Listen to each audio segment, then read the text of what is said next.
Olá, hoje nós vamos seguir o nosso quadro de case de planejamentos financeiros. Nós vamos mostrar um exemplo de um médico que trabalha bastante, que poupa bastante dinheiro e que vai conseguir se planejar para a aposentadoria com muita eficiência. O meu nome é Pedro Leite, eu sou sócio e planejador financeiro CFP aqui na Rio Claro Investimentos e hoje nós vamos mostrar mais um case de planejamento financeiro.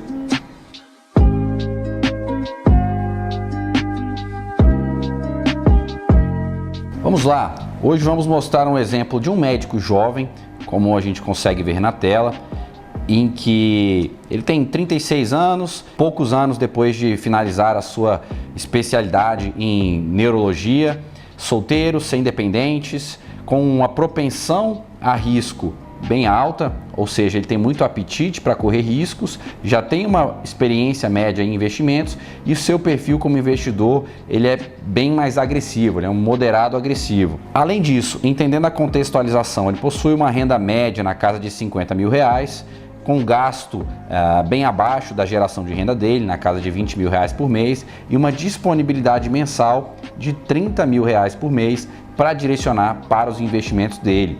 Então isso é bem legal, porque enquanto você é jovem e tem uma disponibilidade boa de poupança, a gente vai ver quais são os impactos disso no planejamento financeiro ao longo de uma vida inteira, né? Será que vale a pena a gente abrir mão de gastar todo o dinheiro ou de fazer como ele, de trabalhar bastante nesse início da vida para se planejar para uma aposentadoria tranquila?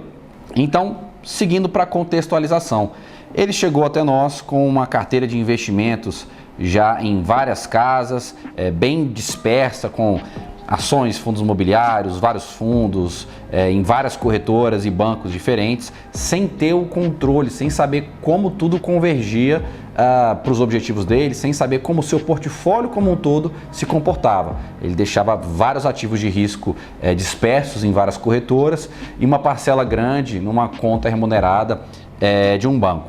Já tinha um imóvel e já tinha uma participação societária numa empresa em que ele trabalhava, numa clínica, então ele já tinha um patrimônio financeiro na casa de R$1,5 milhão, um patrimônio total na casa de R$1,5 milhão. Seguindo para o primeiro pilar do planejamento financeiro, é que a gente vai analisar a parte de segurança.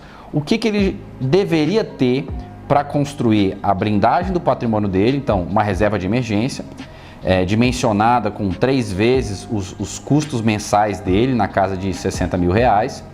Além disso, proteções pessoais para protegê-lo de um eventual acidente, eventual doença, algo que prejudicaria do ponto de vista financeiro a acumulação dele. Então ele, como um médico que, se ele não trabalhar, ele depende muito da saúde dele para ter os seus rendimentos, isso além de interromper a renda dele, caso ele sofresse um acidente ou tivesse uma doença grave, ele seria uma despesa para a família ou iria consumir parte do patrimônio. Enquanto ele é jovem, isso é muito barato, ter essas proteções extras para garantir que ele fique mais tranquilo caso ocorra, né, um evento de frequência baixa, mas que teria um impacto muito grande. Então a gente dimensionou bem essas coberturas para ele. Seguindo, a gente fez uma análise das coberturas que ele já tinha. Então ele chegou aqui com várias coberturas de morte em seguradoras específicas, em bancos, coberturas de morte até resgatáveis, que são até 4, 5 vezes mais caras do que um seguro de vida que não é resgatável, um seguro temporário. E as coberturas que ele precisava, no caso de doenças graves e invalidez, ele tinha coberturas muito baixas. Então, o que a gente entendeu aqui? Que ele pagava caro para ter algo desnecessário e o que era importante para ele, ele estava com uma cobertura baixa. Então, a gente revisou essas coberturas dele e o valor financeiro que ele pagava, né, o custo que ele pagava para esses seguros era de quase R$1.000 por mês. As novas coberturas que atendem com muito mais abrangência as necessidades dele, estão na casa de R$360 por mês de custo mensal e mantendo a reserva de emergência dele também para imprevistos do dia a dia, a parte que ele vai acessar com mais facilidade do patrimônio financeiro, do planejamento financeiro, em um investimento no próprio banco que rende 100% CDI com liquidez diária. Essa é a prioridade né, da nossa reserva de emergência. Fizemos até uma análise aqui bem mais visual para a parte das coberturas. Então, a cobertura de morte, que ele não precisa, ele pagava por algo que ele não precisava, ele não tem nenhum dependente financeiro, ele está dando dinheiro para a seguradora de graça. O que ele precisa é de uma cobertura de doenças e de invalidez. A gente aumentou substancialmente essas coberturas e, como a gente viu no slide anterior, por um custo bem mais baixo.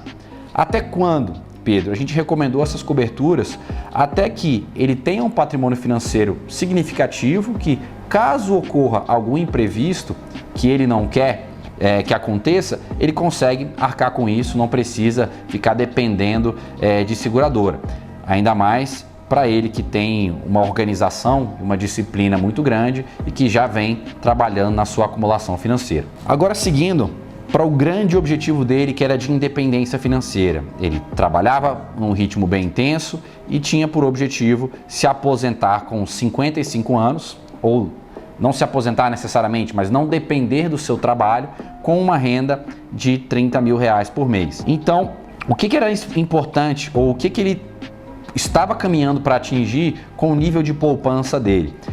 Aos 55 anos, para ele ter uma renda de R$30 mil por mês, com o que ele junta, que é na casa de 30 mil, a gente fez cenários com uma poupança de 21, 25 e 28 mil por mês, ele estava caminhando para se aposentar aos 55 anos, veja, com uma renda de R$70 mil, com um patrimônio acumulado de mais de 17 milhões. Por que esse valor tão maior do que o planejado? Porque o segredo do planejamento financeiro não é somente a sua rentabilidade ou o risco que você corre na carteira, mas a sua disciplina nos aportes e o tempo em que isso é feito. Então, pelo fato dele ser muito jovem e continuar com essa disciplina e esses aportes ao longo de mais de 20 anos, isso iria com certeza ter um efeito muito maior do que ele imaginava. Então ele poderia se aposentar aqui aos 60 anos com R$90 mil de renda, por exemplo.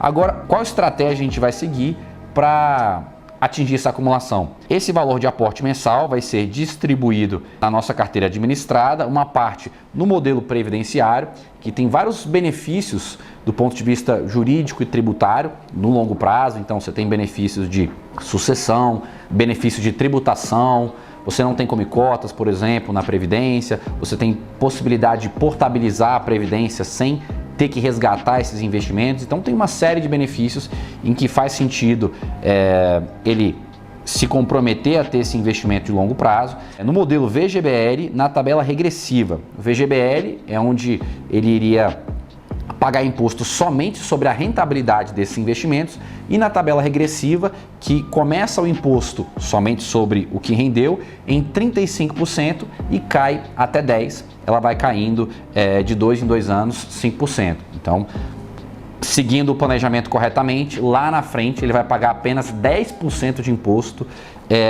somente sobre a rentabilidade dele. Então, no longo prazo, faz muito sentido ele implementar essa estratégia. Uma parte no modelo convencional de investimentos, na carteira administrada, e uma parcela também no exterior, para esse volume de patrimônio que ele vai acumular. Com certeza, se faz necessário ter uma parcela fora do risco Brasil, uma acumulação em dólar, em uma economia mais forte, em um ambiente que a gente consegue acessar uma carteira bem mais diversificada de forma completa fora do Brasil. Seguindo, agora onde ele vai juntar esse dinheiro? A carteira dele estava bem espalhada, né? Ele nem tinha noção de quanto de risco que ele estava correndo, com uma parcela de mais de 40% em ações e fundos imobiliários, e o restante estava desassistido em uma conta corrente. Então a gente revisou essa macro alocação da carteira, como ela deveria ficar. O objetivo agora não é entrar em investimentos e nem recomendar nenhum ativo específico. A gente tem que conhecer você para recomendar os ativos específicos para a sua carteira de investimentos e como essa carteira se comporta, né? A gente sempre faz esse backtest, a gente sempre faz essa análise de risco do portfólio dele. Então, o que foi muito interessante foi que a gente conseguiu reduzir bastante o risco e mostrar uma projeção bem consistente, já que ele tinha uma previsão de poupança muito boa ao longo do tempo. Então, qual o maior retorno dessa carteira? Qual a volatilidade dela? qual o drawdown e como essa carteira ia se comportar nas diferentes classes de investimentos, como ela seria distribuída.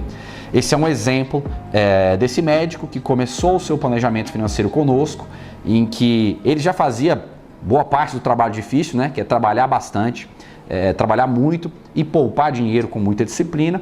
O nosso papel foi somente lapidar isso, mostrar para ele como direcionar todos esses esforços para que ele tenha agora um foco e consiga se aposentar, consiga ter a sua renda passiva com muita tranquilidade. Quero agora fazer esse convite a você que, assim como esse médico, se identificou, que está nessa fase de acumulação da vida, que está trabalhando bastante, que consegue dispor de uma boa capacidade de poupança e tem objetivos financeiros, a marcar uma conversa conosco.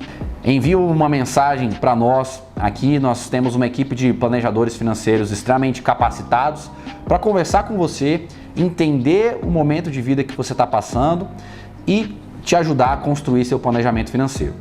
Se você quer também ver um case de planejamento mais alinhado a você, você que tem investimentos fora, você que pensa em sucessão, você que é servidor público, enfim, temos vários cases muito interessantes para compartilhar, então estamos atentos à sua sugestão aí. Um grande abraço, até a próxima.